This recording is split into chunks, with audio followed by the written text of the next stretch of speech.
ரொம்ப நாளுக்கு அப்புறம் ஒரு 3 மணி நேரம் 4 மணி நேரம் பஸ்ஸில் ட்ராவல் பண்ணியிருந்தோம். எப்போவுமே வண்டியிலேயே ட்ராவல் பண்ணிவிட்டு பஸ்ஸில் ட்ராவல் பண்ண உடனே விண்டோ சீட்லேயே தான் உட்காருவேன்னு சொல்லி அடம்பிடிச்சு உட்காந்தேன். அப்போவே அவங்க சொன்னாங்க, பயங்கர காற்றா இருக்குது, மண் அடிச்சுட்டே இருக்குது, வேண்டாம் அப்படிங்கிற மாதிரி சொல்லியிருந்தாங்க. நான் அப்படி தான் உட்காருவேன்னு சொல்லி அடம்பிடிச்சு உட்காந்தேன்.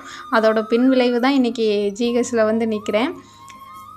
ஏன்னா 2 கண்ணும் பயங்கரமாக வீங்கி இருந்தது. அதுவும் அன்னைக்கு வந்து தெரியல எங்களுக்கு, அந்த டஸ்ட்டுனால தான் அப்படி கண் வீங்கியிருக்கு அப்படிங்கிற மாதிரி எங்களுக்கு தெரியல. 2 கண்ணுமே வீங்கியிருந்து ஃபேஸ் எல்லாம் ஃபுல்லாக வீங்கி இருந்தது.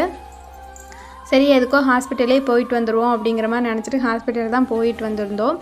அவங்களும் டக்குன்னு பார்த்த உடனே ஐடென்டிஃபை பண்ண முடியல எதனால் எப்படின்னு சொல்லிட்டு.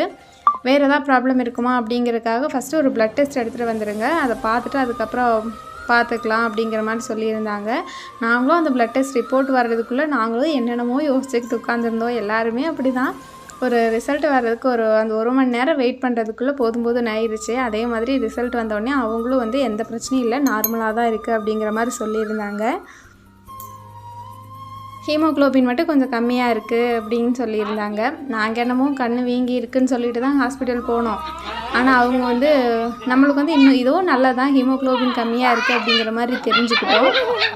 அப்புறம் எப்போவுமே ஃபோன் பேசுகிறப்போ அத்தையவங்க வந்து எங்கள் அண்ணன் பையன்கிட்ட பேசுகிறப்போ அவங்க நல்லா என்ஜாய் பண்ணி கேட்பாங்க. ஏன்னா அவன் பேசுகிறது நல்லா மெச்சூர்டாக பேசுவான்.